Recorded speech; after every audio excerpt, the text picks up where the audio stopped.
let me first of all thank you and Professor Victoria for the invitation.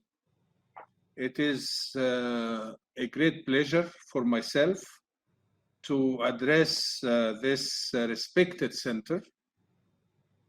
Before I begin, I would like to reiterate my deep appreciation and respect for the great statesman and academician Yevgeny Primakov, who was a dear friend and a strong supporter for me during my years in Moscow and later on.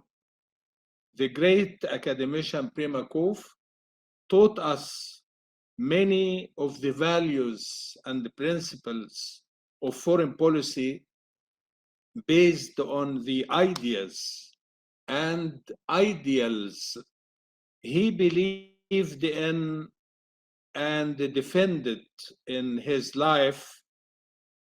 And it is our duty today to defend them, especially the principles of sovereignty, sovereign equality, and the democracy in international relations, and the full respect of the principle of multilateralism.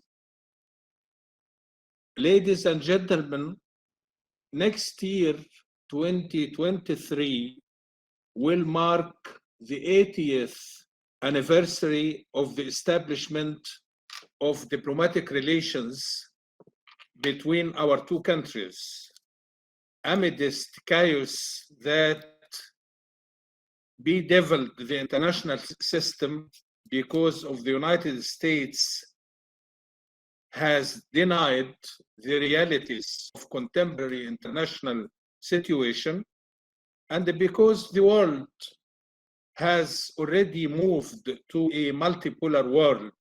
The vast majority of the various regions of the world, including the Middle East,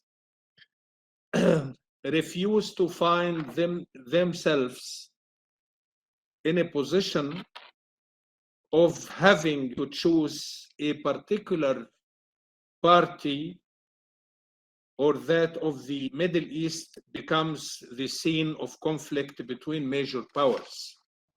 The revolution of June 2013 in Egypt marked a new stage in the two countries' relations, and both sides have the strong political will to keep them warm. President Sisi's first visit to Moscow in November 14, 2013, when he was Deputy Prime Minister and Defense Minister, and the hospitality he received in the Kremlin revealed a clear intersection between Egypt's national security priorities and Russia's federal interests in the region, which contributed to the creation of a large common space when visions of most regional and international issues converged. Amid the chaos that is haunting the international system and the West attempts to attract more countries to serve its geopolitical goals, Egypt and Russia on July 21st launched the construction of the first unit of the Dabas nuclear plant in the presence of the Egyptian Minister of Electricity and Renewable Energy, Dr. Mohammad Shakir, and Russian General Manager of Rosatom, Mr. Alexei Likhachev. The project, which will be implemented by Russia, is an important component of Egypt's sustainable development strategy, Egypt Vision 2030, as it provides many benefits to Egypt, including the diversity of energy sources in Egypt in a reliable and sustainable manner. On July 24th, His Excellency Foreign Minister Sergei Lavrov was received by President Abdel Fattah al-Sisi. He also held an intensive round of talks with his Egyptian counterpart, Minister Sameh Shukri, during which they discussed various issues of bilateral relations and regional and international issues of common concern, including developments related to what is happening in Europe and its repercussions. According to a statement issued by the Egyptian presidency, Minister Lavrov briefed the President el-Sisi on the latest developments on the Ukrainian crisis and the latest Russian moves in this regard at the international level. In this context, the Egyptian president stressed the importance of giving priority to a diplomatic solution to the crisis, stressing Egypt's support for all efforts that would speed up the political settlement of the crisis in order to maintain international security and stability, while Egypt is ready to support this path through its international contacts and actions with all actors, both bilaterally and internationally. Well, what also I am interested in highlighting here is President Abdel Fattah al-Sisi's affirmation of the historical and the strategic nature of our relations and our commitment to develop them in all fields, especially since Egypt is Russia's main economic and trade partner in the Arab region and in the African continent. The Egyptian president made the same emphasis in his speech at St. Petersburg Economic Forum in June and during Mr. Lavrov's visit to Cairo, as I mentioned. Having said that, I would like to highlight that according to the database of Stockholm International Peace Research Institute, Russian arms exports to Egypt increased by 723% in the past 5 years, from 2017 to 2021. And Russia became actually the main supplier of weapons to Cairo during these years. And Moscow provided Cairo with 41% of all arms imported by Egypt. The Egyptian-Russian relations should not, of course, be limited to military technical cooperation. Our economic relations are promising, and our trade exchange amount today to about $5 billion, which does not reflect, of course, the potential of both countries. In this context, I believe that the current international circumstances in connection with the unprecedented Western economic warfare against Russia could be an opportunity to further strengthen Russia-Egyptian economic and trade relations. For this reason, Mr. Lavrov's talks with officials in Cairo touched on ways to develop trade and technological cooperation between Egypt and Russia, as well as to advance the implementation of El Dab'a nuclear project and the Russian industrial zone in the economic Suez Canal zone, and what it represents in terms of new partnership that goes beyond Egypt to Africa as a whole. Russia can export its products to the continent, profiting from the African free trade area in which Egypt is a member state. The meeting also discussed ways to establish a factory to produce a Sputnik vaccine against the coronavirus pandemic in Egypt, as well as the prospects for developing cooperation in joining actions against terrorism and the full restoration of flights between Egypt and Russia. I would like also to emphasize that the current international circumstances present opportunities to strengthen Russian relations with the Arab world, both in bilateral and multilateral frameworks. In the framework of the Arab-Russian Cooperation Forum, which was launched following the visit of the Russian president to the Arab League in September 2009, and which has held 5 sessions so far.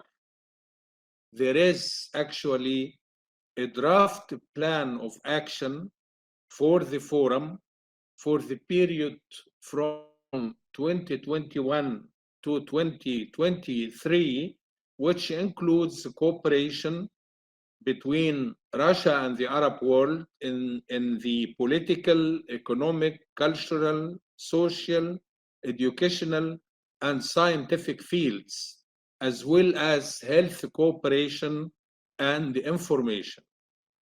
The draft of this plan of action was originally scheduled to be adopted at the 6th session of the forum at the level of foreign ministers, which was scheduled for October 28th, 2021 in Marrakesh, Morocco, but was postponed due to the circumstances of COVID-19 pandemic.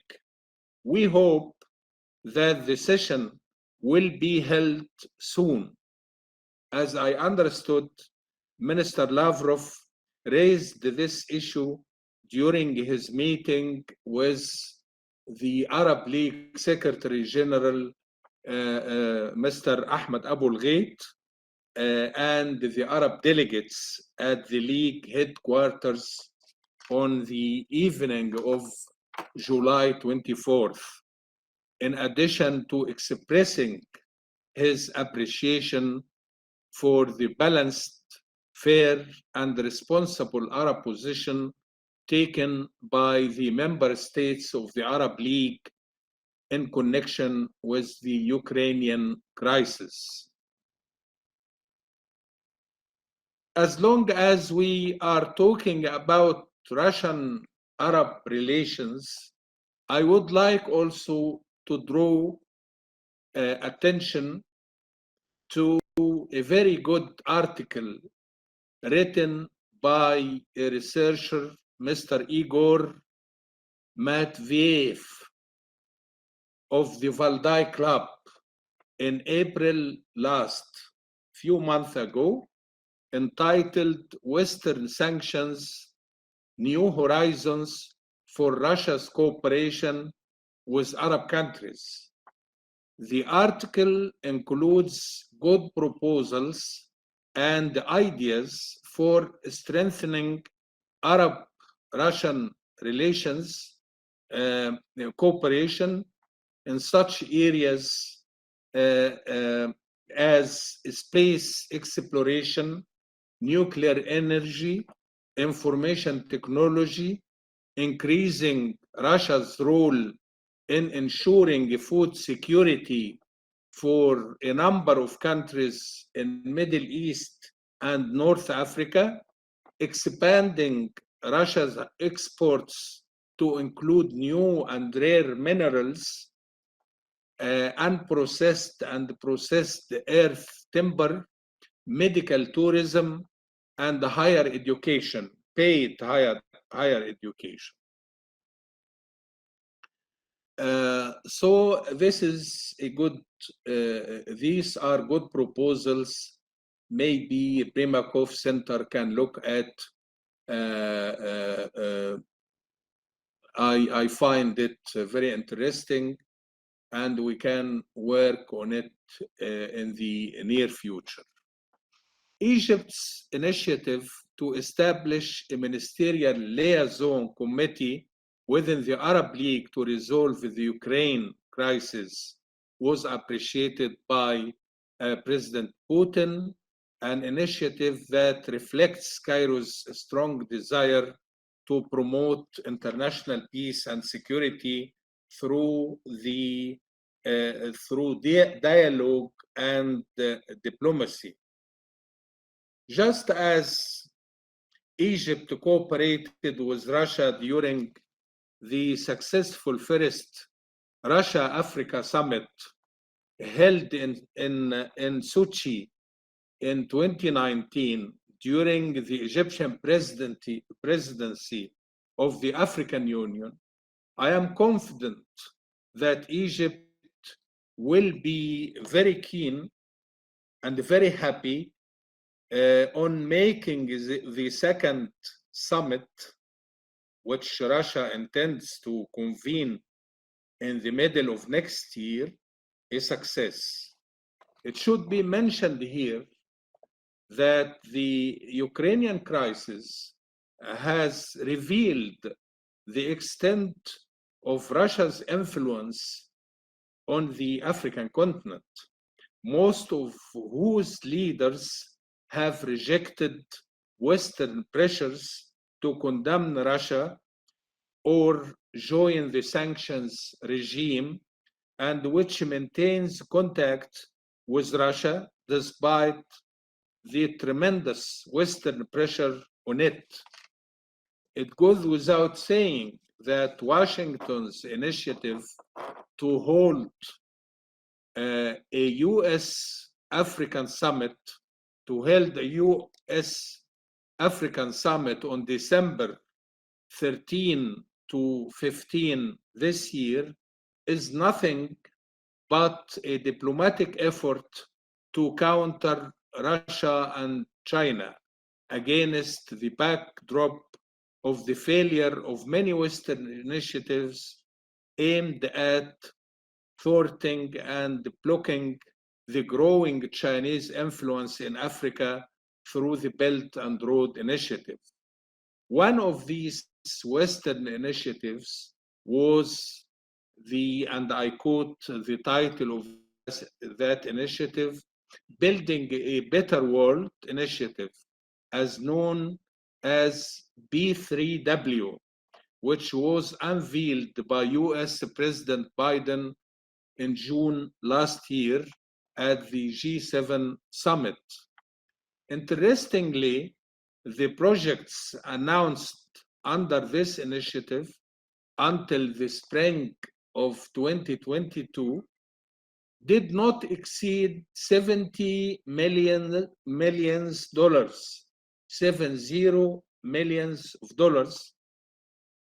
in the areas of digital communication and cybersecurity, besides some grants for small solar energy providers. The amount is obviously very modest, and it is not possible to say that the United States is in a competitive position with China in Africa. The latest initiative was launched by the G7 at its last summit on June 26, last month, to mobilize $600 billion for private and public investments in infrastructure in low and middle income countries over the next 5 years. And it is called, this initiative, the Partnership for Global Infrastructure and Investments, known by the abbreviation PGII. Indeed, many Western experts believe that if the United States is notorious for misinvesting in and maintaining its physical infrastructure, it should not be expected to try to build good infrastructure projects abroad, and that these activities are better left to multilateral economic institutions. Admittedly, some Western officials said that the Western countries themselves have so far offered no positive alternative to the African countries, reflecting the values and the standards of the West and its way of doing business.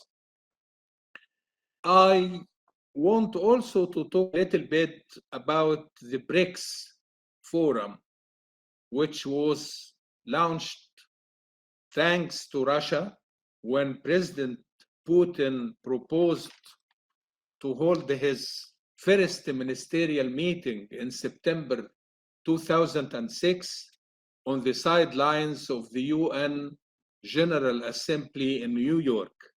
The idea was positively received with the other BRIC members, Brazil, India, and China, before it became BRICS after South Africa joined the forum in 2010. Today, the forum is seeking to gradually turn into an international economic bloc capable of laying the groundwork of international economy similar to the G7. There are important areas of cooperation among member states, such as developing infrastructure, transport systems, logistics, innovation, electronic data systems, and expand public-private partnership mechanisms. The value of the BRICS model lies not in expanding the capabilities or aspirations of the BRICS countries, but in bringing about qualitative change in the economic development model of the global South. As you are aware, on June 24th, President Abdel Fattah al-Sisi participated via video conference in a high-level dialogue session on global development within the framework of BRICS Plus, chaired by Chinese President Xi Jinping, the current chairman of the BRICS. Egypt has already participated in the BRICS summit hosted by China in September 2017. Egypt's invitation to this important forum is an affirmation to Egypt's position and its pioneering political, economic, and commercial elements at the national level, which enable it to strengthen its relations with this important development forum. In December 2012, Egypt became a member of the new in December 2021, Egypt became member of the new development bank created under the BRICS framework to increase interaction between the BRICS countries and other developing non-BRICS countries through financial instruments provided by the bank. For its part, Cairo views its membership in the bank at this time as a sign of strength and resilience of the Egyptian economy, its ability to withstand shocks and overcome challenges. It looks forward to the bank's support for Egypt's efforts in achieving sustainable development, attracting foreign investments, and strengthening the role of the private sector. During Minister Lavrov's recent visit to Cairo, he praised Egypt's interest in obtaining the status of a dialogue partner in the Shanghai Cooperation Organization, as well as Egypt's participation in the work of the BRICS Forum under the BRICS Plus formula. I am confident that the expansion of the membership of this important forum, I mean BRICS, within the framework of the multipolar world we believe in today, will make BRICS a counterweight to Western domination represented in the G7. Once the role of this forum is activated internationally, we have no doubt about the support of the Russian Federation in case the Egyptian leadership makes the decision to join the group. Ladies and gentlemen, developments in Europe have revealed the extent to which the US influence in the Middle East has declined, especially in light of Washington's retraction after the withdrawal from Afghanistan.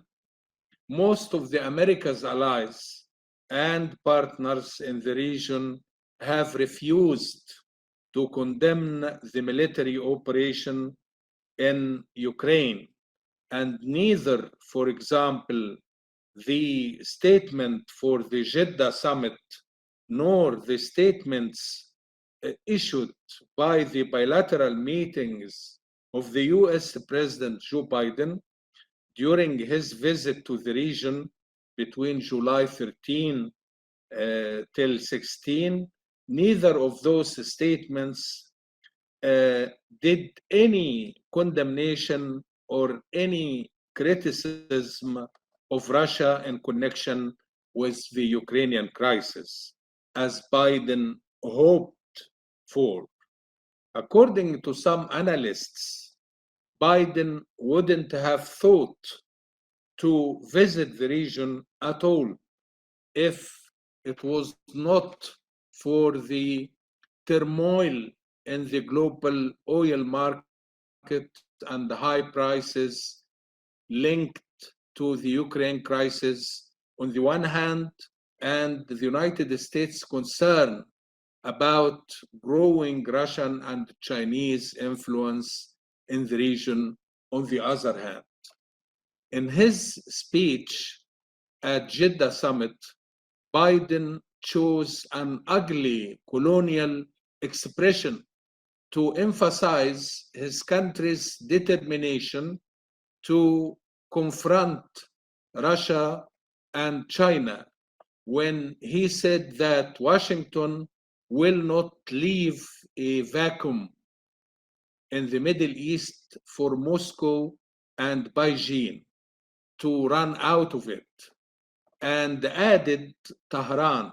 I mean, Biden added Tehran to them, to Russia and Beijing. And it is in the reading of Biden administration as if the region is free of regional actors except Iran, as if the fate of its peoples and countries is determined only by the rivalry between the major powers. What is interesting here is that all the statements of the Arab leaders during the meeting with Biden reminded him of the necessity of ending the Israeli occupation of Palestine on the basis of the resolutions of the international legitimacy. Moreover, the question of the so-called Arab NATO, which was set to deal with the Iranian threat, was nothing but a story in the American and the Israeli media. In short, the Arab countries, especially the major ones, such as Egypt, Saudi Arabia, and United Arab Emirates, aim to balance their need to maintain as good a relationship as possible with the United States while cooperating and interacting with friends, other powers, namely Russia and China, in all fields, as they believe it is in their interest to maintain close relations with everyone on the basis of common interests and the mutual benefits within the framework of respecting international law and non-interference in international affairs.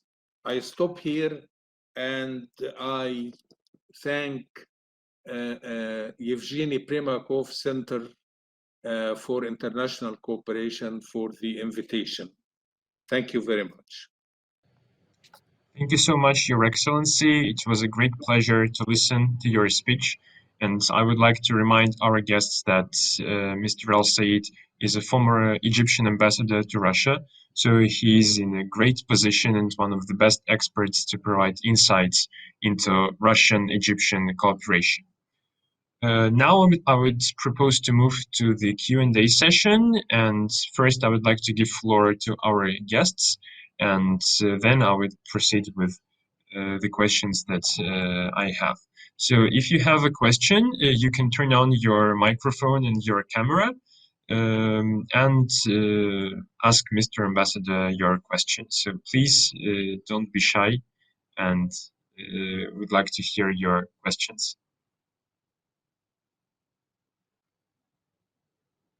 So then I would like to start with my question. Yes. Mr. as-Сейid, you mentioned in your speech that Egypt is looking forward towards cooperation with the BRICS Forum. And recently, in an interview to a Russian newspaper, the president of the BRICS International Forum, Prima Anand, mentioned that Egypt, Saudi Arabia, and Turkey have shown interest in joining BRICS and prepared to apply for membership. At the same time, Egypt is of these countries, Egypt has been the most active in cooperation with the BRICS summit, and as you mentioned, in 2017, the president of Egypt, Abdel Fattah al-Sisi, participated in the BRICS summit.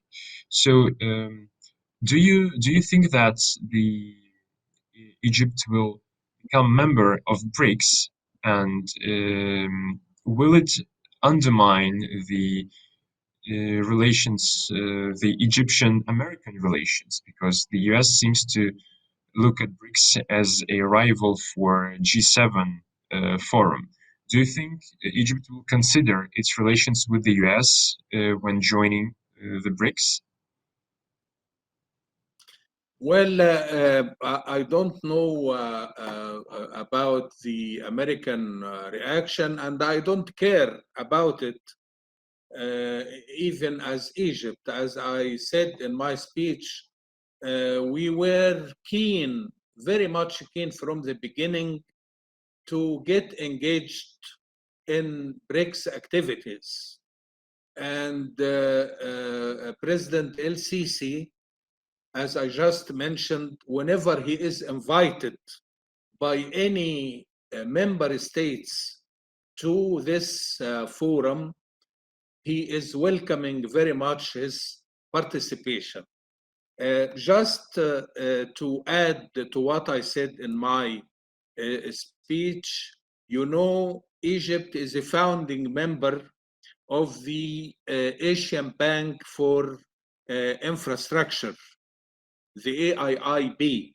And you remember when China announced the establishment of this bank in 2013 or so. At the time, Obama was the president of the United States, and he sent delegations to the whole countries, whether partners or allies to the United States, trying to stop them from joining this bank.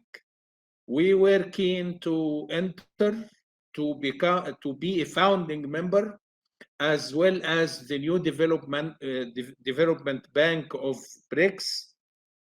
So it reflects our determination to have our independent foreign policy, our independent economic policy. As I just said, our relations with your country and also with China is a very good testimony of what I am saying. Thank you so much. So Pleasure. yeah, maybe someone has a question right now, because Mr. Ambassador mentioned a lot of different areas of cooperation between Russia and Egypt in the economic, political, even cultural field.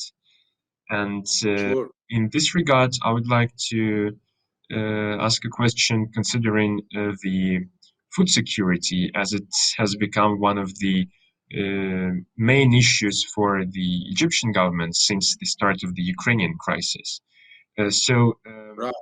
What can be done in future to ensure Egypt's food security in regards to Russian-Egyptian relations? Because Russia has recently become the main supplier of grain, and not only grain, to Egypt. So, Yes. in this regard, what can enhance Russian-Egyptian cooperation in the field of food security, in your opinion? You see, Egypt has been traditionally one of the very important customers to Russia, and even since the time of the Soviet Union. When talking about wheat and everything. And we never doubted on the reliability of Russian Federation as a supplier of food security. I mean, cooking oil, wheat, and maize also. And I remember a few months ago when President El-Sisi was talking by phone to President Putin. I remember that President Putin said, among other things, that Russia is committed to its exports to Egypt. And this is should be seen, I mean, the complementarity of our economies should be seen as a very important pillar on our bilateral relations. And that's why we are very much interested in concluding our negotiations in having a free trade area between Egypt and the Euro-Asian Economic Forum. We have so far about 5 rounds of or 4 rounds of negotiations, and we keep pushing for concluding these negotiations. And I think this matter was raised during the visit of His Excellency Minister Lavrov, the latest developments of the negotiating process between Egypt and the Euro-Asian Economic Union. Thank you so much. And we have a question from one of the participants. What is your opinion and expectations about the current political and economic relations between the US and Saudi Arabia? And so it does not consider Russian-Egyptian relations, but in this regard, I would add, so how does Egypt see its role in the Middle East with the US withdrawing from the Middle East? You see, I think we will not differ. I mean, myself and you as a Russian expert on this issue. We have been looking always to the United States of America and Saudi Arabia as allies, you know. But today, one should think a lot before saying this term, allies, because over the past 5 years, the Saudis realized that the United States is not bringing any stability or security to the region. On the contrary, it's bringing chaos and troubles. That's why you could see a change in the Saudi foreign policy. Now they are having direct talks with Iran. You see, I think they had 5 rounds of indirect talks with Iraqi mediation. And I understood a few days ago that there will be direct negotiations or dialogue between them. This is number one. Number two, the Saudi and also United Arab Emirates position concerning the relations with Iran is much different from the Israeli one. The Saudis said many times that they refuse to join any military action against Iran. And they keep saying that Iran is a neighbor, maybe it is a troublemaker, but we can solve our problems by dialogue and diplomacy. This is different from the Israelis. And of course, you see, Saudi Arabia, United Arab Emirates, all the Arab countries, now they are saying enough is enough. We don't need any more lessons from any outside power talking about human rights, talking about democracy and all these slogans. And you could see it from the very fact of Biden's visit. You remember during his campaign for presidency, he was talking in a very bad language about Saudi Arabia. So who asked him to visit Saudi Arabia afterwards? If he is really fair and strong, keeping his words, he shouldn't have visited this country. So Saudi Arabia, like many other countries in the Gulf area, they are reconsidering their foreign policy vis-a-vis the United States. They realized that having a balanced relations with as much powers as possible, like Russia, like China, is in their interest.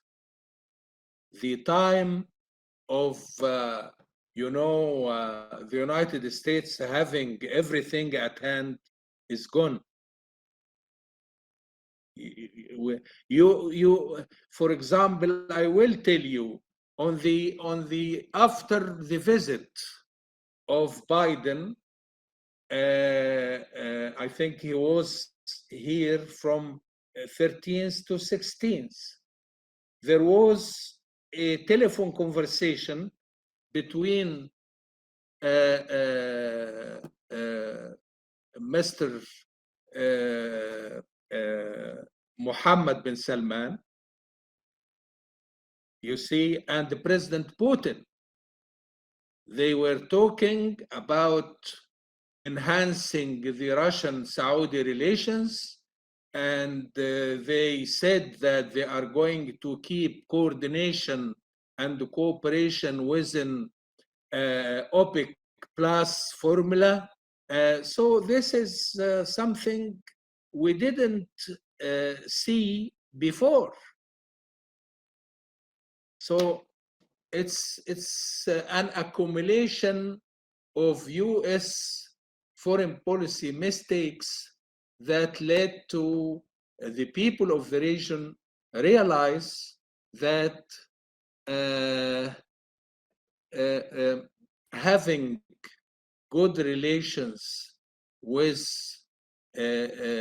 many countries, in particular those who are familiar with the region like Russia, China, and others, is in their interest. Thank you so much for this brilliant explanation. And in this regard, I would like to ask you about the so-called regional security architecture that has been advanced by the United States. So Egypt is, correct me if I'm wrong, so during the Jeddah summit, Egypt also committed to participate in building this so-called regional security architecture, which seems to be aimed against Iran because it implies missile defense, right? So how does Egypt sees its role in the new Middle East international relations order, especially in regards to Iran? Well, you see, Egypt never said that it is ready or it will accept joining a collective security mechanism against Iran. We have been saying always that this collective security mechanism should be among the Arab countries only.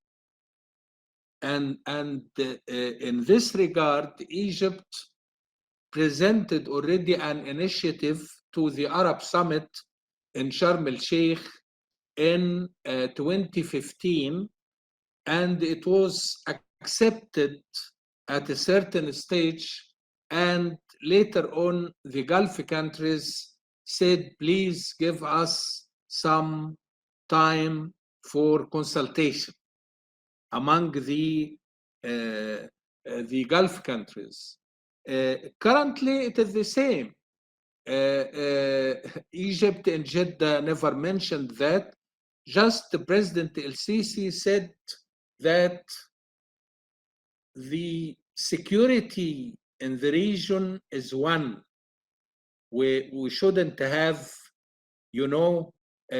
divided security for Israel, for example, and or Iran, and no security for the rest. But we have been, and we still insist on having our regional security system as Arabs, which is not addressed against anyone. And this is our stand right now. And Saudi Arabia, for example, never accepted a regional security setup against Iran. This NATO, Arab NATO, is an invention of Israel and the United States from the time of Donald Trump, and President Biden is very shy, or I don't want to say more about that. The guy has a lot of problems at home, and he is saying things that is addressed to the Americans, not to us here in the region. Most of what President Biden said during his trip to this region, and what he said also in his article in the Washington Post, it was titled, "Why I Am Visiting Saudi Arabia." All what he said is addressed to the Americans in connection with the coming elections of the Congress, his deteriorating position, the problems at home, and so on. So please read what the President Biden and his advisors said about Arab NATO and Israel, and he is coming to fill the gap at the expenses of Russia and China. All this is for the local consumption. This is our assessment. I totally agree with you, Mr. Ambassador. And going back to Russia, we have a question from our guest, Pavel Vorobyov. I would read out the question. Thank you, Mr. Izzatom Saadim. I'm a little late to the start of the broadcast. Perhaps the situation has already been discussed. In connection with the sanctions imposed on Russia by Western countries, will Egypt be able to replace any companies or goods that have now left the Russian market in certain areas? Thank you. Well, from what I heard and from what I know from my colleagues in the Ministry of Trade and Industry and other technical ministries dealing with our economic cooperation and the trade exchange, they are finalizing, or they are doing well with the Russian side on many issues on that.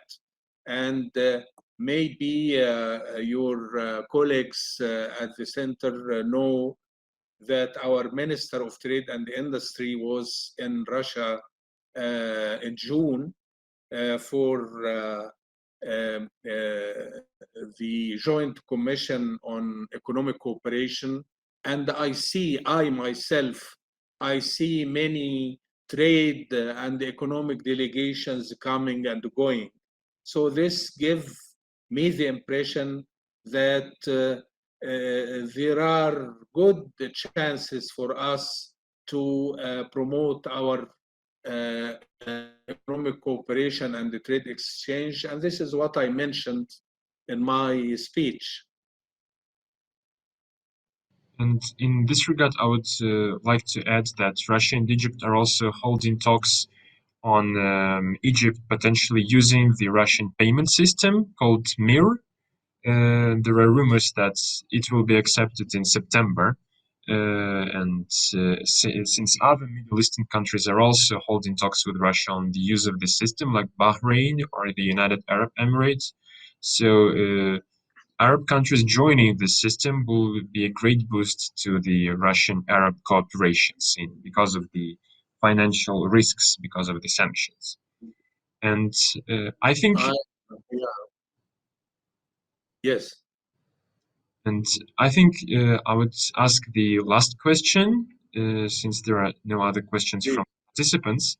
This considers the Nile Dam dispute and Russia's potential role as mediator in it. Because it seems like the African Union mediation has not bear fruit, and the dispute is still there, and Ethiopia does not seems to be putting barriers in the talks between Egypt, Sudan, and Egypt. So Russian Foreign Minister Mr. Lavrov, during his previous visit to Egypt in 2021, he said that Russia will not play other roles, and Russia was not invited to mediate in this dispute. So, Mr. Ambassador, do you think that Russia can bring some new, probably, solutions or play a more active role in the talks between Egypt, Sudan, and Ethiopia, considering the Nile Dam dispute? Well, you see, I'm sure any role from Russian Federation that would bring a fair solution to this issue will be most welcomed by Egypt. And we notice that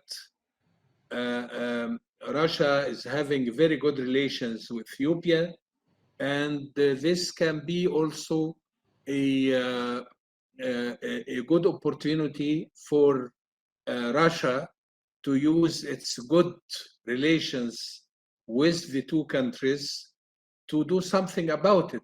There is no reason for Egypt to refuse or to not to welcome any Russian effort on that, as long as it takes the interest of all parties into account. I mean, Ethiopia, Egypt, and Sudan, definitely Egypt would welcome that. Thank you so much, Your Excellency. It was a great pleasure to hear to listen to your speech, to hear the answers to the questions of the participants. I would like to remind that Mr. Al-Sayed is a former ambassador to Russia and the president of the Egyptian Council on Foreign Affairs. I think we will continue our cooperation between the Primakov Center and the ECFA, and I think that in autumn we'll have more events on the Middle East, and we're looking forward to cooperation with the Egyptian Council on Foreign Affairs.